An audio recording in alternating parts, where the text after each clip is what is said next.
Hey guys, and இந்த வீடியோவில் நம்மளுடைய வண்டியில் டிஸ்க் ஆயில் வந்து எப்படி சேஞ்ச் பண்ணுறது அப்படிங்கிறத பார்க்கணும். ஸோ மோஸ்ட்லி எல்லா வெஹிக்கிள்லையுமே சேம் அதே ப்ராசஸ் தான். ஸோ அதுக்கு ஃபர்ஸ்ட் இந்த கேலிப்பரில் இருக்கக்கூடிய இந்த ரப்பர் கேப் ஒன்று இருக்கும். ஸோ அதை வந்து நம்ம ரிமூவ் பண்ணிக்கணும். ஸோ இதில் தான் பார்த்திங்கன்னா டிஸ்க் ஆயில் நம்ம வெளியில் எடுக்கணும். தென் டாப்பில் இது பார்த்திங்கன்னா இதான் வந்து டிஸ்க் ரிசர்வாயர். இதில் தான் வந்துட்டு உங்களுக்கு டிஸ்க் ஆயில் வந்து இருக்கும். ஸோ இதை நம்ம ரிமூவ் பண்ணுறதுக்கு ஒரு ப்ளஸ் ஸ்க்ரூ ட்ரைவர் யூஸ் பண்ணி ஈஸியாக ஓப்பன் பண்ணிடலாம்.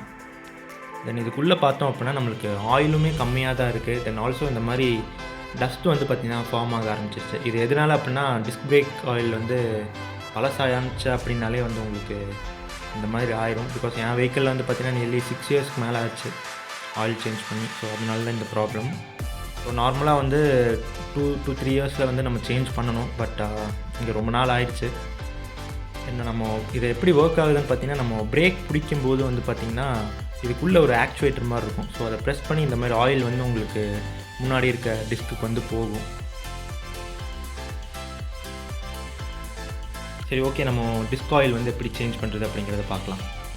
ஸோ நம்ம டிஸ்க் கேலிப்பரில் வந்து பார்த்திங்கன்னா ஒரு வால்வ் மாதிரி இருக்கும். ஸோ இது வந்து ஒரு ப்ளீடர் வால்வ் அப்படின்னு சொல்லுவாங்க. ஸோ இது வழியாக தான் நம்ம ஆயிலை வந்து வெளியில் எடுக்கணும். ஸோ இதை வந்து பார்த்திங்கன்னா நம்ம ஒரு 8 mm ஸ்பேனர் யூஸ் பண்ணி ஜஸ்ட் லைட்டாக லூஸ் பண்ணிக்கணும். ஸோ நம்ம லூஸ் பண்ணிவிட்டு இதில் வந்து ஒரு டியூப் வந்து நம்ம ஃபிக்ஸ் பண்ணணும்.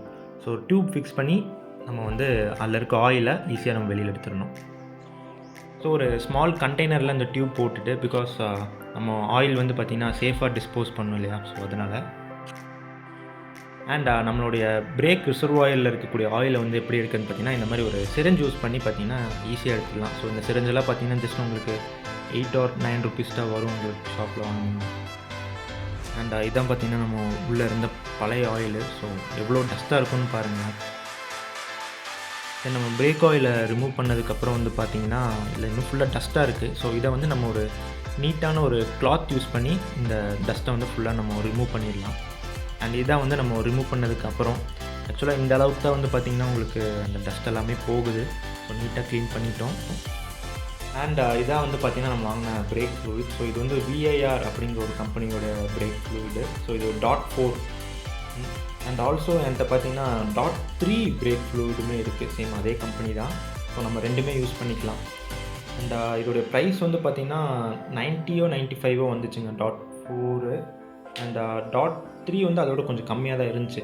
ஸோ ஒரு 10 to 12 rupees கிட்ட கம்மி. ஸோ நம்ம அப்படி போகும்போது நம்ம .4 வந்து நம்ம சூஸ் பண்ணிக்கலாம். ஸோ அடுத்ததாக வந்து நம்ம என்ன பண்ண போகிறோம் அப்படின்னு பார்த்தீங்கன்னா, நம்ம வாங்கி வச்சுருக்க பிரேக் ஃப்ளூயிடை இந்த ரிசர்வாயரில் வந்து நம்ம ஃபுல்லாக ஃபில் பண்ணணும். ஆக்சுவலாக இந்த .4 வந்து பார்த்திங்கன்னா உங்களுக்கு கொஞ்சம் கோல்ட் கலரில் இருக்கும். பட் .3 வந்து பார்த்திங்கன்னா உங்களுக்கு ப்ளூஷ் ஷேடில் வந்து இருக்கும்.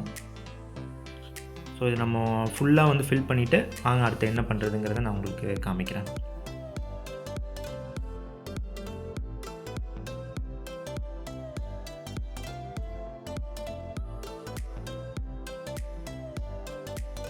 ஸோ நம்ம பிரேக் ஃப்ளூயிடை ஃபுல்லாக ஃபில் பண்ணதுக்கப்புறம் இதை ஆக்சுவலி இன்னுமே நல்லாவே நம்ம லூஸ் பண்ணணும். ஸோ இதை நீங்கள் ஆன்டி கிளாக் வைஸில் வந்து நம்ம லூஸ் பண்ணோம் அப்படின்னா, இல்லை கொஞ்சம் பார்த்திங்கன்னா உங்களுக்கு ஆயில் வந்து வெளியில் வர ஆரம்பிக்கும். ஸோ இது வந்து பார்த்திங்கன்னா உங்களுக்கு டியூப்பில் இருக்கக்கூடிய ஆயில். ஸோ இந்த பிரேக் டியூப் இருக்கும் இல்லையா. ஸோ அதில் இருக்கக்கூடிய ஆயில் வந்து பார்த்திங்கன்னா உங்களுக்கு வெளியில் வரும்.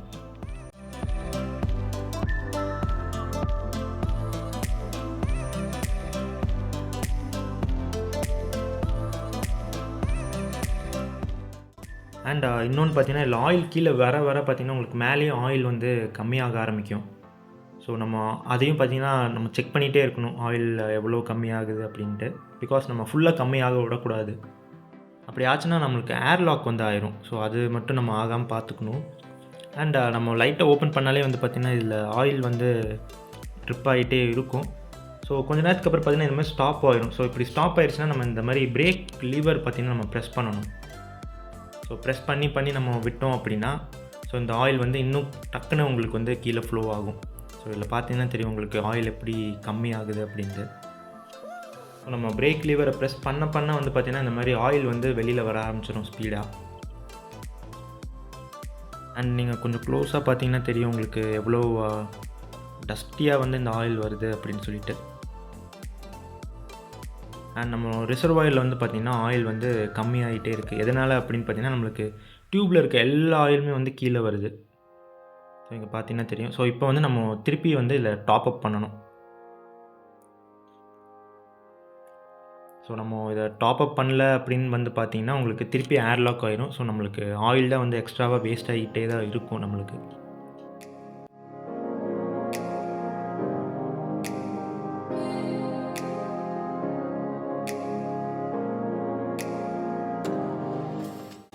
அண்ட் நம்மளுடைய பழைய ஆயில் பார்த்திங்கன்னா எல்லாமே வெளியில் வந்துருச்சு. எப்படி சொல்கிறோன்னு பார்த்தீங்கன்னா இந்த டியூப்பில் வந்து பார்த்திங்கன்னா இப்போது புது ஆயில் வந்து கலர் பார்த்திங்கன்னா நல்லா க்ளீனாக இருக்குது.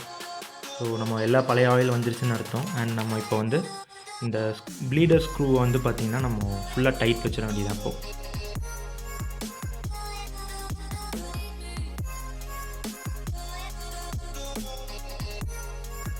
ஸோ நம்ம டைட் வச்சுட்டு ஸோ நம்ம மேலே வந்து பார்த்திங்கன்னா நம்ம ஆயில் வந்து கரெக்டாக இருக்கா அப்படிங்கிறத வந்து செக் பண்ணிக்கணும். ஒன்ஸ் அகெயின் செக் பண்ணிக்கோங்க. ஸோ இது ஃபுல்லாக டைட்டாக இருக்கா அப்படின்ட்டு. தென் இதை டைட் பண்ணிவிட்டு நம்ம அந்த டஸ்ட் கேப் வந்து போட்டுருணுங்க. ஸோ டஸ்ட் கேப் போடல அப்படின்னா உள்ள டஸ்ட்டு போயிடும். ஸோ நம்ம நெக்ஸ்ட் டைம் சேஞ்ச் பண்ணும்போது கொஞ்சம் கஷ்டமாக இருக்கும். அண்ட் ஆயில் வந்து கரெக்டான லெவலில் இருக்கா அப்படின்னு பார்த்து செக் பண்ணிவிட்டு ஸோ இதான் வந்து பார்த்திங்கன்னா ஒரு டஸ்ட் கேப். ஸோ இந்த டஸ்ட் கேப் வந்து நம்ம நீட்டாக க்ளீன் பண்ணிவிட்டு நம்ம போட்டு மேலே ஃபிக்ஸ் பண்ணிட வேண்டியதான். டஸ்ட் கேப்புக்கு அப்புறம் வந்து பார்த்திங்கன்னா இதான் நம்ம மேலே இருக்கிற டாப் கேப் இது. ஸோ இதை போட்டுட்டு ஸோ நம்மளுடைய 2 ஸ்க்ரூஸுமே போட்டு பார்த்திங்கன்னா நம்ம ஃபுல் டைட் பண்ணிட வேண்டியதான். அண்ட் நம்ம ஃபுல்லாக ஃபிக்ஸ் பண்ணதுக்கு அப்புறம் வந்து பார்த்திங்கன்னா கீழே வந்து ஒரு கிளாஸ் மாதிரி இருக்கும். அதில் வந்து நம்ம ஆயில் வந்து எவ்வளோ இருக்குது அப்படின்னு செக் பண்ணிக்கலாம் தான். ஃபைனலி நம்ம இந்த பிரேக் ஆயில் சேஞ்ச் பண்ணதுக்கப்புறம் இந்த பிரேக்ஸில் வந்து பார்த்திங்கன்னா அதோட ஃபீட்பேக் ஆகட்டும், பிரேக்கோட ரெஸ்பான்ஸ் ஆகட்டும் ரொம்பவே அதிகமாக இருக்கும். ஸோ தேங்க்யூ ஃபார் வாட்சிங் திஸ் வீடியோ காய்ஸ். உங்களுக்கு இந்த வீடியோ பிடிச்சிருந்துச்சுன்னா do subscribe to our channel.